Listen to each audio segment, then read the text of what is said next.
I think this has been one of the most successful regions in terms of development. However, with COVID-19, we see some changes that are taking place, including the possibility that you may have greater discrepancies in the recovery by countries, and that is related to access to technology, related even to access to vaccinations and so on.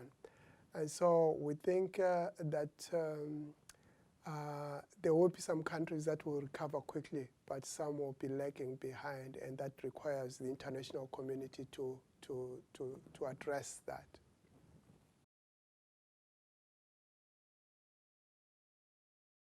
What COVID has done is that it has overlaid more problems, more challenges above the ones that existed. So instead of focusing on these longer term issues, now you have to take into account the impact of the COVID and then also try to resolve the longer term development challenges.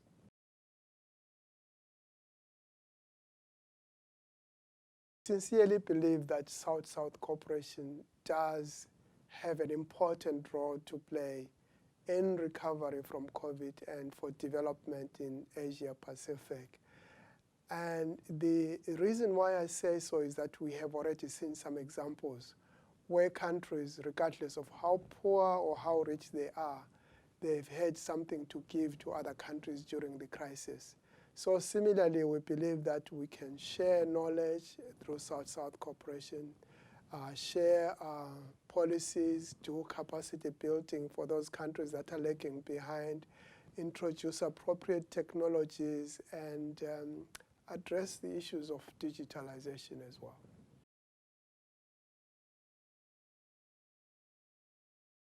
Looking at those countries that are more likely to be left behind if nothing is done, for us from this perspective of South-South cooperation, we actually start to look at some countries as the bigger brothers and sisters that can help to assist those that would be likely left behind.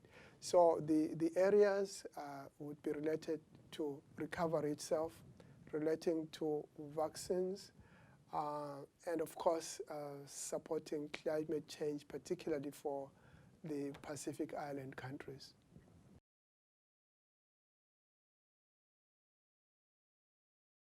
Well, it's difficult to see positives in this situation. However, I would say yes, like the people have said, never waste a crisis as an opportunity for change.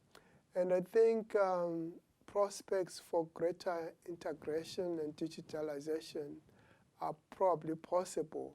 We have seen a number of regional groupings coming together, coming up with the policies for recovery from COVID-19. And I think if that is taken up, it can continue to help the countries. And there's one more thing that I failed to say, that in terms of our work with South-South cooperation and ESCAP, we are already looking at working groups that can pick up some of these priority areas and as a group decide on how to tackle it, what resources are needed, much like the issues-based coalitions in the United Nations system.